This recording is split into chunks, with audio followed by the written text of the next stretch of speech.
Welcome back to another episode of Rock Boys Football, continuing our deep dive into this LSU program heading into the 2024 season. Dale, we took a look at the offensive line, the defensive line, the offensive skill positions. Now we're taking a look at the back end of this LSU defense, going to look at the secondary, the linebacker room, talk a little bit about what we saw from this unit in 2023, and then what to expect from this unit in 2024. And there is not a doubt in any LSU fans' minds that this was a position group that was of massive concern in 2023. And I give Brian Kelly all the credit in the world for going out, getting a guy in Blake Baker who truly is a mastermind at developing back ends of defenses. You take a look at what he did at Missouri, developing multiple NFL draft talent in the back end. If you're an LSU fan, and I think what you're most excited about, yes, you made some additions in the personnel department. We'll get into that, but you're most excited to see what Blake Baker can do taking over this defense, because truly one of the better defensive minds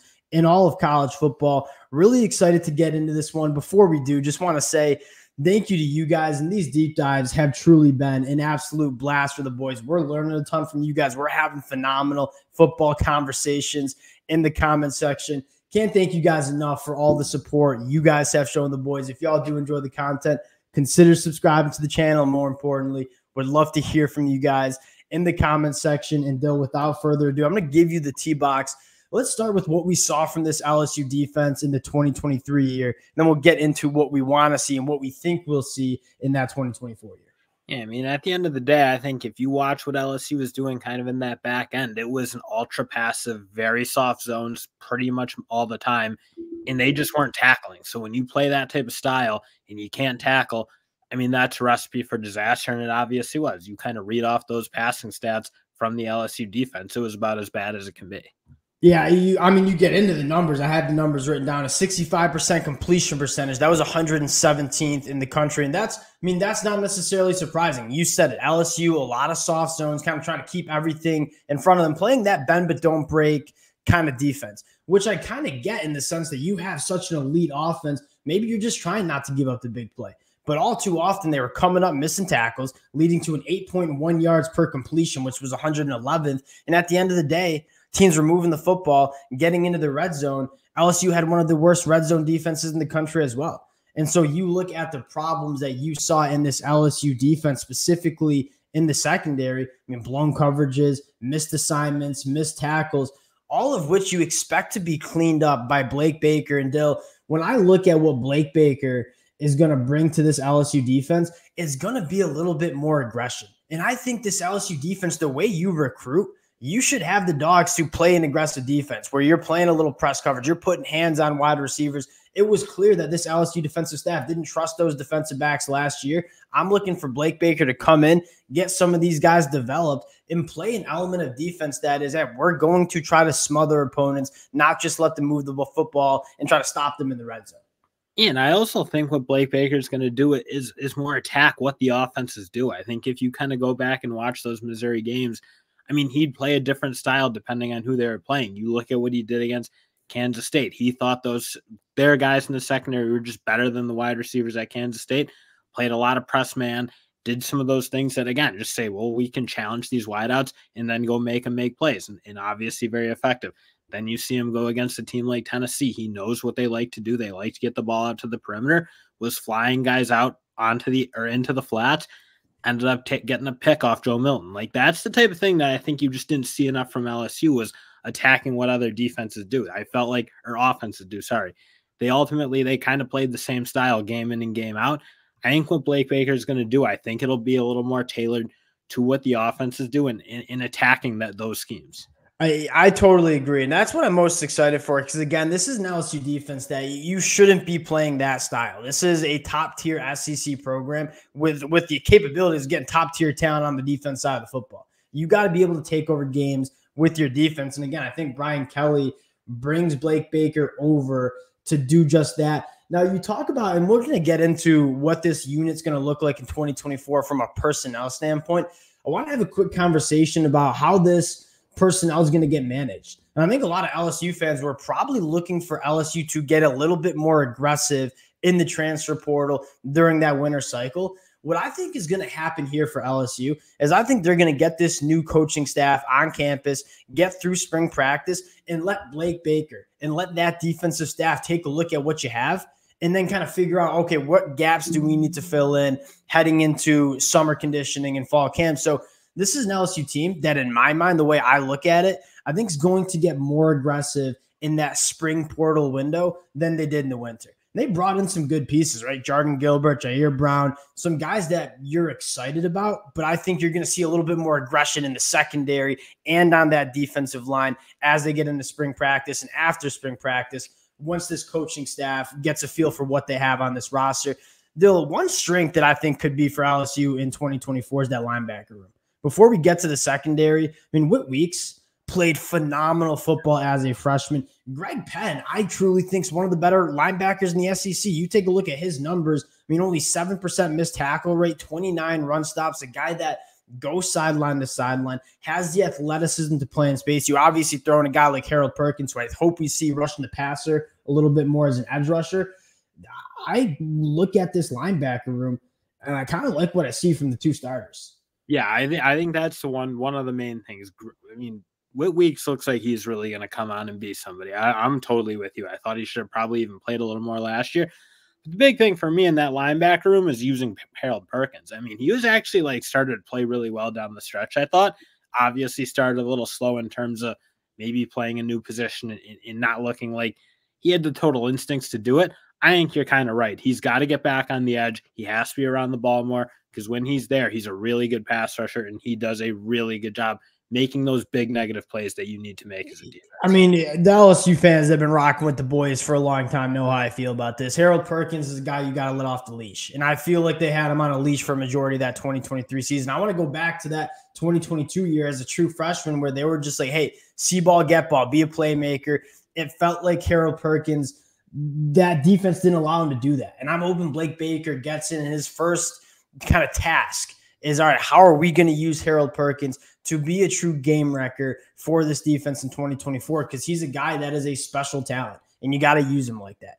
Now, getting into the back end, I want to start with this cornerback room first. And again, a unit that was not very good in 2023. I don't think there's any way around it.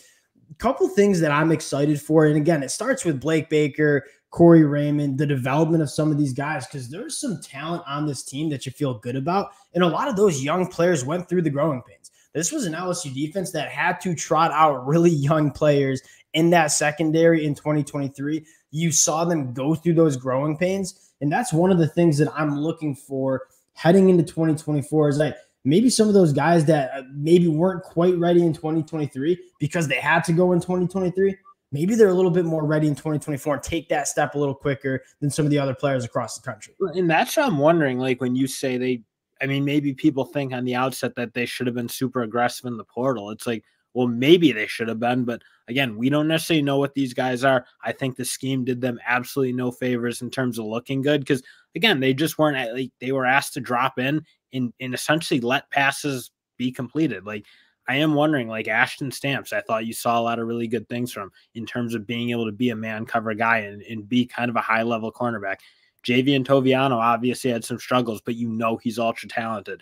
I'm just wondering if they play a scheme that I think maybe allows them to attack a little bit more, maybe puts a little more pressure on opposing offenses.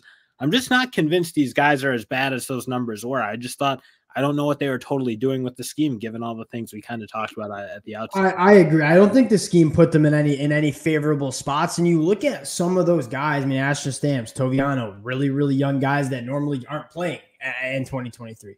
Were forced to play. A guy like Zy Alexander, I mean, made the jump from the FCS level to the SEC level. So maybe you see a jump at kind of year 2 at that Power 5 level. And then, Dill, kind of my X factor here, J.K. Johnson. That's a guy from Ohio State that we were really excited about when he transferred in last year. Obviously goes down with an injury. Coming back, like I was a huge fan of J.K. Johnson coming out of high school. He has the length. He's an extremely fluid athlete. He's just another guy that you're kind of cycling in that cornerback room that maybe can make an impact for you in 2024. I think there's reason to think that all of those cornerbacks that played in 2023 that are coming back in 2024 have reasons to think that they're going to take a step. And then you combine that with Blake Baker coming in. you're kind of excited about that cornerback room. And you go to the safety room. This is where I was maybe a little surprised they didn't add a little bit more depth, right? Major Burns, like Jordan Gilbert, you go to the portal. I mean, outside of that, you might be relying on a guy like Deshaun McBride as a true freshman, Austin Osbury coming in through the portal at Auburn.